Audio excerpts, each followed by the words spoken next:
What you mean by heart beat? तुमको पता है हार्ट एक कार्डिक मसल से बना हुआ है जो एक बार कॉन्ट्रैक्ट और एक बार रिलैक्स होता है.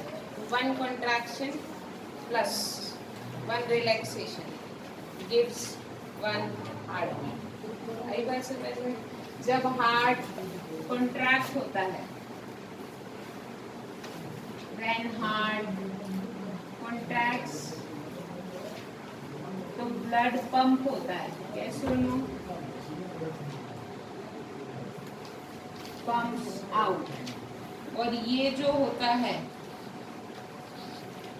इसको अपन ने एक नाम और दिया है, that you call as systole. क्या बोलते हैं? सिस्टोल. आई बात समझ में? जब हार्ट रिलैक्स होता है तब उसमें ब्लड फिल होता है और इसको अपन ने नाम दिया है डायस्टोल. क्या बोला है? तो one systole and one diastole contributes a heart beat. एक हार्ट बीट मतलब होता है one systole plus one diastole मिलके एक हार्ट बीट होती है. एक नॉर्मल ह्यूमन, एक अडल्ट ह्यूमन बीइंग में ये heart beat 72 times per minute होता है. एक मिनट में हमारा हार्ट 70 से 72 बार कॉन्ट्रैक्ट और रिलैक्स हो जाता है. आई बात समझ में? ब्रीथिंग रेट कितना है? बढ़ाया था ना रेस्पिरेशन.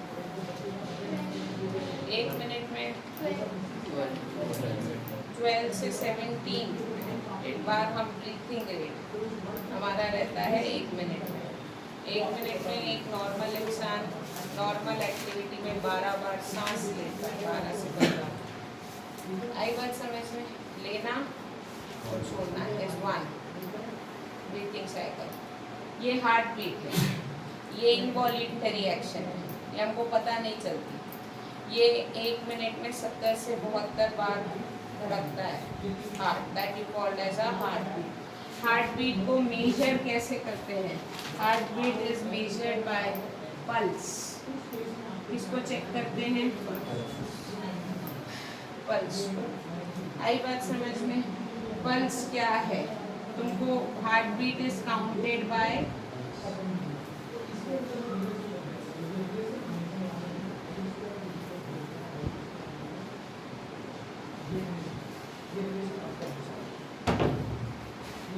आई बात समझ में? अब तुमको पता है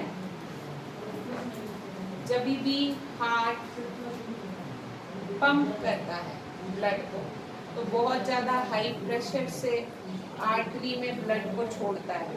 जब हार्ट ब्लड को पंप करता है तो हमारी आर्टरी में बहुत ज़्यादा प्रेशर क्रिएट होता है ड्यूरिंग सिस्टोल. आई बात समझ में?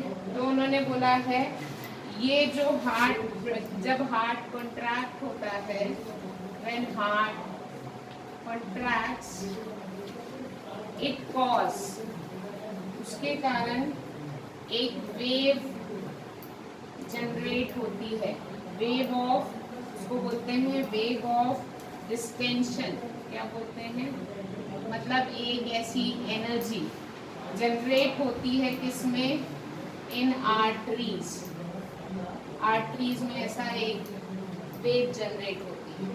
वेव यानी एनर्जी सडन. आई बात समझ में? तो उन्होंने बोला and this can be felt. हम इसको बाहर से क्या कर सकते हैं? महसूस कर सकते हैं. This can be felt from outside. ये डिस्टेंशन की वेव को हम बाहर से महसूस कर सकते हैं. आई बात समझ में? जब भी ब्लड बहुत ज़्यादा फोर्स से आर्टरी में आता है तो walls of arteries shows a movement.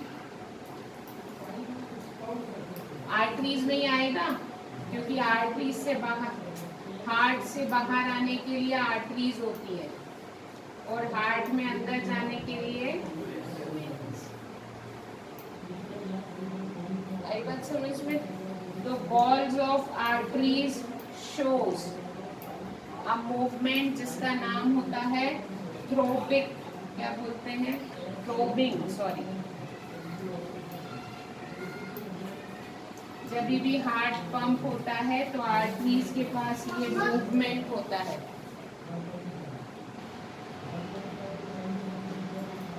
Throbbing movement होता है, ठीक है। मम्मी आपका मुंह दिख रहा है। मीनाक्षी उसकी वो जैकेट की चेन लगा दो, जा उधर दीदी के पास।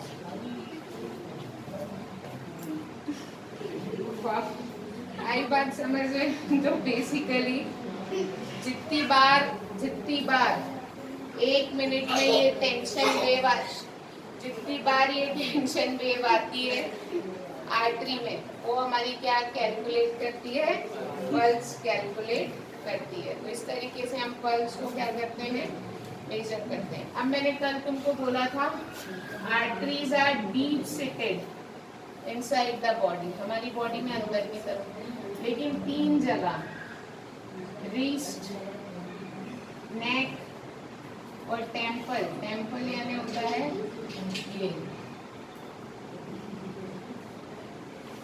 इस 3 जगह पे आर्टरीज को महसूस किया जा सकता है।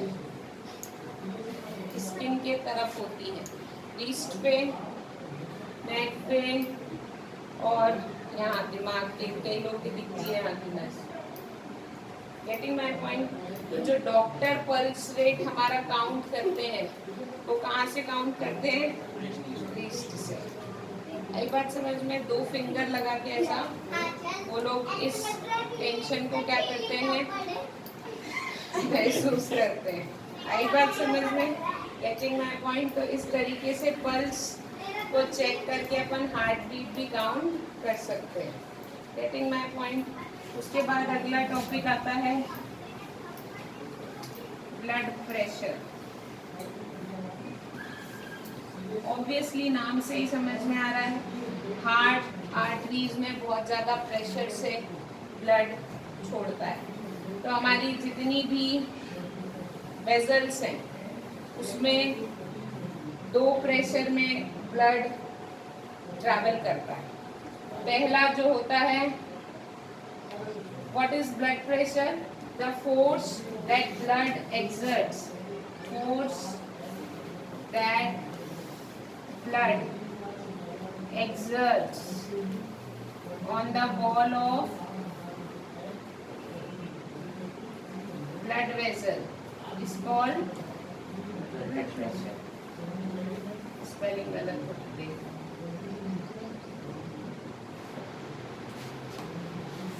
Getting my point? ब्लड जितना वेसल के ऊपर प्रेशर लगाता है उसको अपन कहते हैं ब्लड प्रेशर। ब्लड प्रेशर को एक डिवाइस से मेजर करा जाता है जिसको बोला जाता है स्पाइरोनैनोमीटर।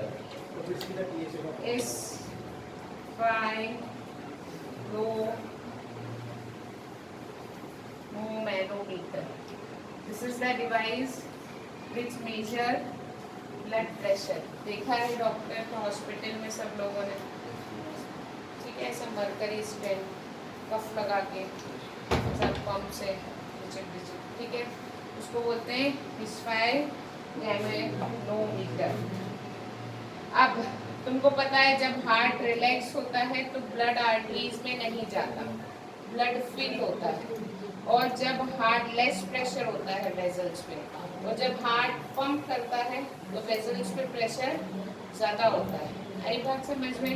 तो हमारी बॉडी में 2 तरीके के ब्लड प्रेशर होते हैं, एक होता है सिस्टोलिक और एक होता है डायस्टोलिक। आई बात समझ। सिस्टोलिक प्रेशर जो होता है,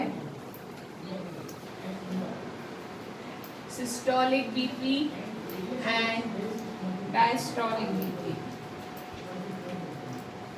सिस्टोलिक बीसी यानी जब आर्टरीज पे प्रेशर आता है, जब ब्लड पंप होता है, वही है सिस्टोल, ब्लड पंप्स आउट। तो सिस्टोलिक प्रेशर यानी ब्लड एक्सर्ट प्रेशर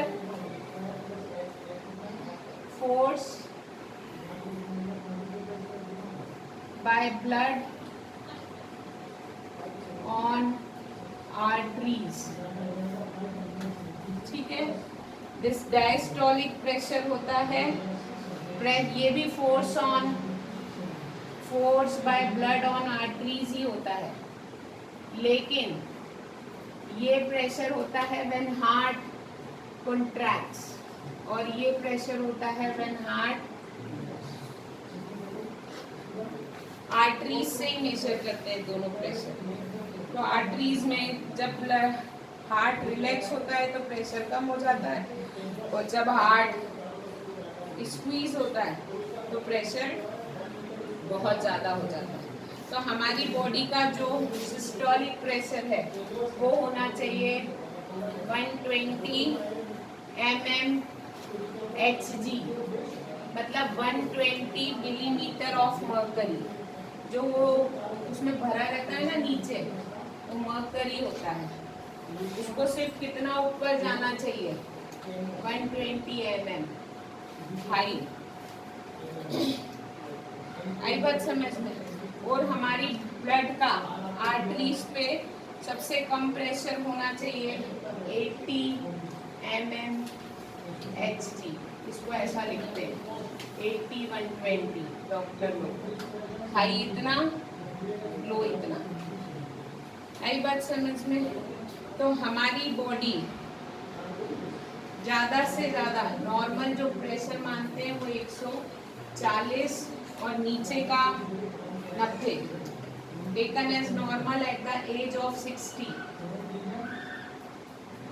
इतना प्रेशर नॉर्मल माना जाता है।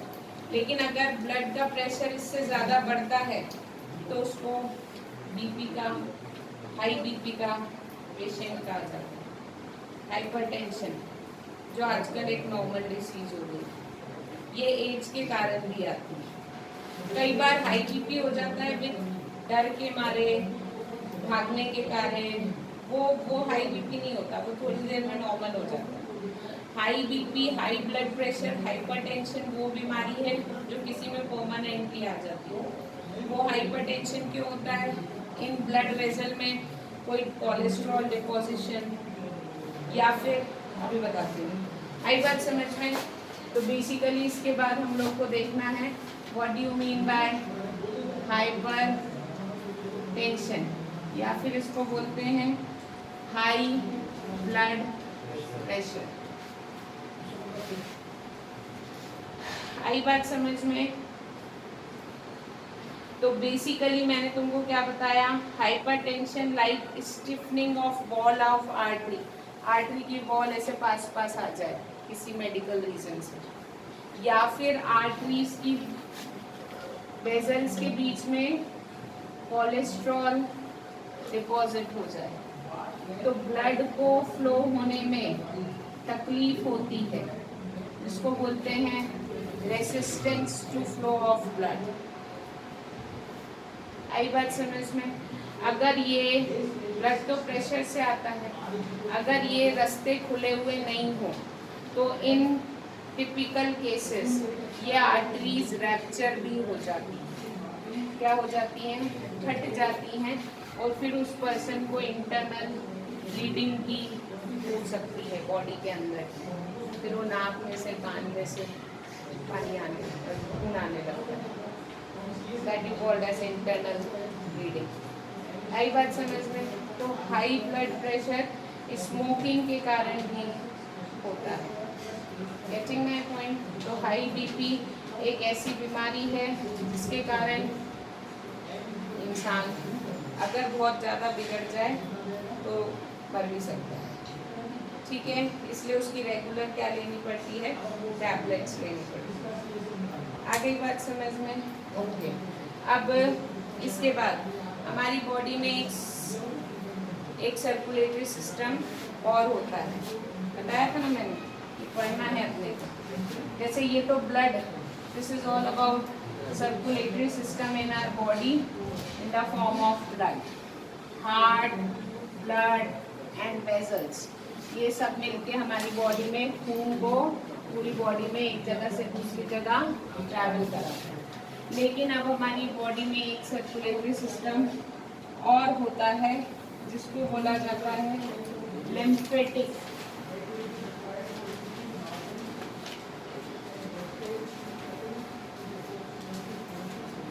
लिम्फेटिक सिस्टम होता क्या है देखो, मैंने तुमको बताया था, बहुत शॉर्ट में समझा दूंगी। ये कैपिलरीज है, यस और नो।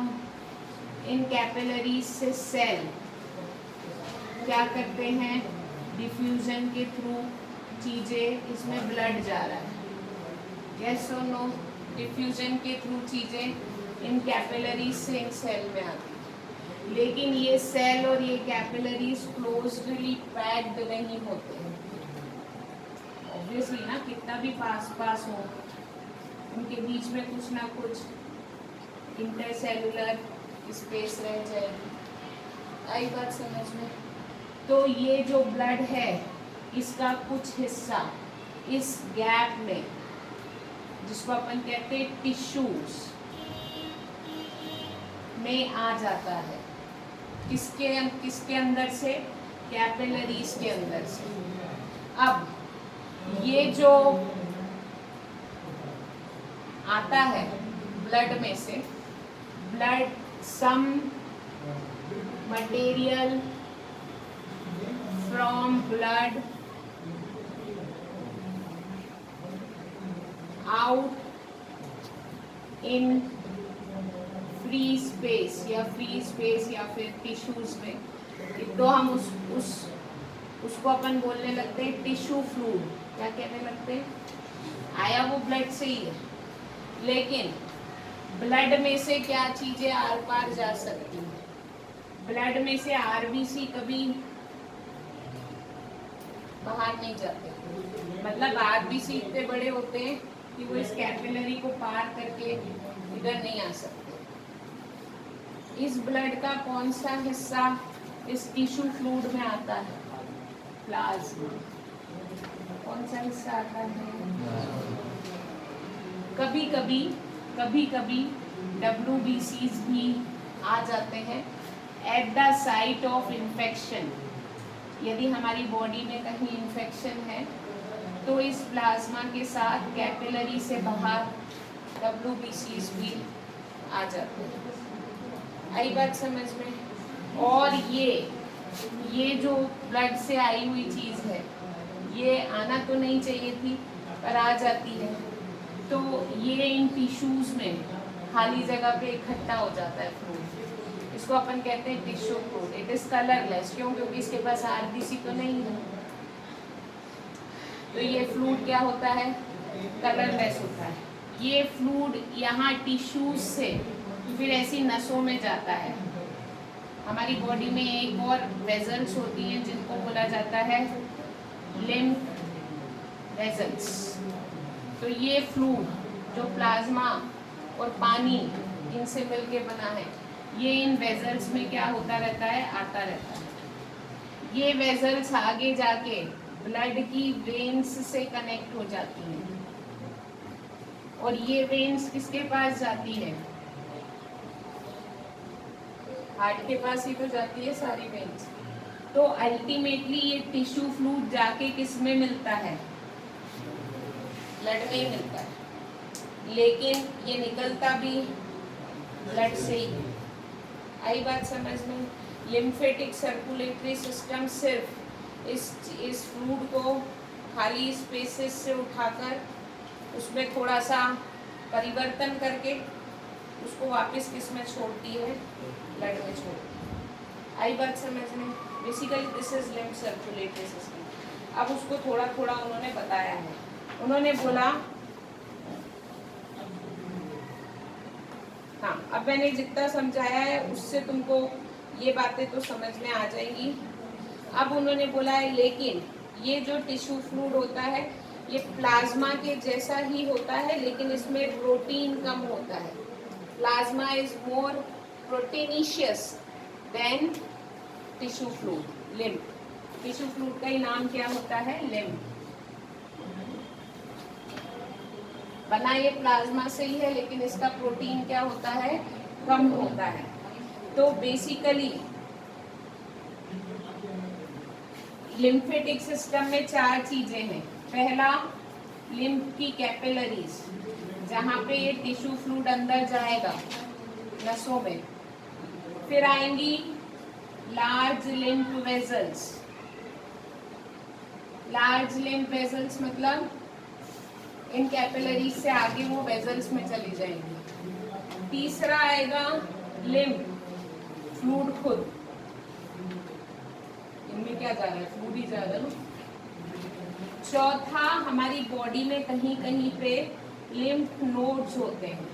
क्या होते हैं, लिम्फ नोड्स, या फिर इनको ग्लैंड्स भी कहा जाता है। हमारी बॉडी के कुछ हिस्सों में छोटी छोटी ग्लैंड्स प्रेजेंट है, उसको अपन कहते हैं लिम्फ नोड्स। जैसे आर्म्स के नीचे है, बताया हुआ है, यहाँ पे नेक में है, और उसी तरीके से पेट के आसपास है। ये लिम्फ नोड्स करती क्या है वो मैं अभी बताऊंगी। बेसिकली लिम्फेटिक सिस्टम में कोई पंपिंग ऑर्गन नहीं होता। लिम्फेटिक वेसल में इस टिश्यू फ्लूइड को डालने के लिए कोई पंपिंग ऑर्गन हार्ट जैसा नहीं होता। ये लिम्फेटिक सिस्टम हमेशा, ये लिम्फेटिक वेसल में ये फ्लूइड हमेशा एक डायरेक्शन में फ्लो होता है। कहाँ से कहाँ तक, from body tissue to heart. Lymph कहाँ से कहाँ ट्रैवल करता है, बॉडी टिश्यू, यहाँ से उसने उठाया और उसको कहाँ ले जा दिया। तो लिम्फ हमेशा वन डायरेक्शन में ही ट्रैवल करेगा वेसल में, बॉडी टिश्यू से हार्ट की तरफ। आई बात समझ में, कैसे गवर्न होता है, वॉल्व्स होते हैं, बैक फ्लो नहीं होता, उसको पता होता है उस फ्लूइड को कहाँ जाना है। Getting my point. उसके बाद ये बहुत स्लो फ्लो होता है देन ब्लड हमारी बॉडी में बहुत ज़्यादा रेट से फ्लो होता है। लिम्फ फ्लूइड हमारी बॉडी में बहुत स्लो रेट पे फ्लो होता है।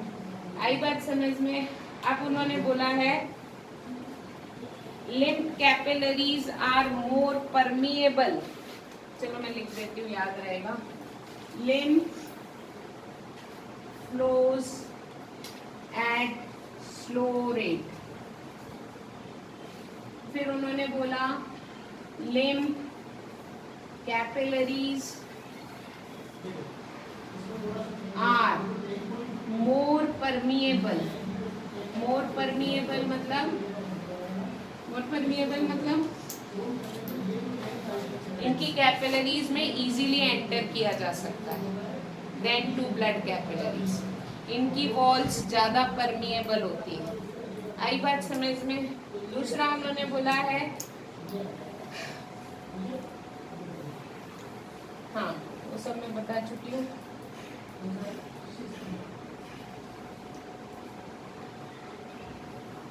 हाँ, लिम्फोसाइट्स उन्होंने बोला है at the place of lymph nodes have cells called lymphocytes। ये जो हमारी बॉडी में कहीं कहीं पे ग्लैंड्स है ना, lymph glands, उसके पास एक सेल होता है lymph nodes have cells and that cells is called as lymphocytes। उन सेल का क्या नाम है, lymphocytes। ये lymphocytes क्या करते हैं, बॉडी को प्रोटेक्ट करते हैं, किससे, डिसीज से। तो जब ये फ्लूइड घूमता हुआ इन नोड्स से पास होता है तो पहली चीज वो नोड्स उस फ्लूइड को प्यूरिफाई भी करती है। वो नोड्स उस लिम्फ को प्यूरिफाई भी करती हैं। अगर उसमें कोई जर्म्स वर्म्स हैं तो उसको किल भी करती हैं। आई बात समझ में। Getting my point. तो they are also involve this lymph nodes cleaning of lymph. ये इस फ्लूइड को क्या करती रहती हैं, क्लीन करती रहती हैं। आई बात समझ में। तो तुमको क्वेश्चन आ सकता है, right the function of lymphatic system. Function of lymphatic system हमारी बॉडी में क्या क्या काम करता है, क्वेश्चन आ सकता है। पहला जो मैंने नहीं बताया आप बता रहे, लिम्फेटिक सिस्टम में जो लिम्फ है, मतलब ये जो फ्लूइड है, helps in transportation of absorbed fat. याद रखना, इस लिम्स के थ्रू लार्जर फैट मॉलिक्यूल भी ट्रैवल करते हैं। यस सुनो, क्यों? क्योंकि लिम्फ की वेजल मोर परमिएबल है, वो लार्जर फैट मॉलिक्यूल को अपने अंदर अलाउ करती है। आई बात समझ में? तो ये फैट मॉलिक्यूल्स को ट्रांसपोर्ट करने में मदद करती है। ये फैट मॉलिक्यूल कहाँ से आते हैं? विली से। कहाँ से आते हैं? इंटेस्टाइनल विली, हमारे इंटेस्टाइन में जो विली स्ट्रक्चर्स हैं। आई बात समझ में? दूसरा, protect the body from germs and disease. Yes और नो? ये तो अभी बताया, ठीक है। तीसरा, it maintain volume of blood. हमारी बॉडी में वॉल्यूम ऑफ ब्लड को मेंटेन करता है। कैसे?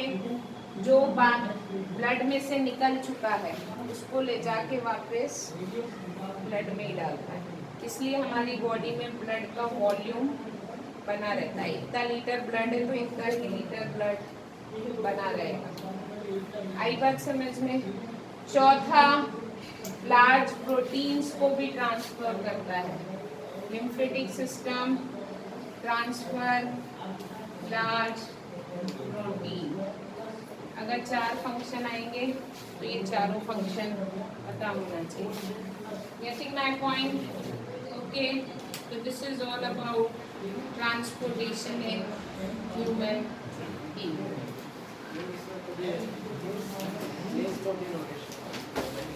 लेस प्रोटीनिशियस क्यों? क्योंकि पूरा प्लाज्मा थोड़ी आता है, प्लाज्मा का कुछ हिस्सा टिश्यू फ्लूइड होता है।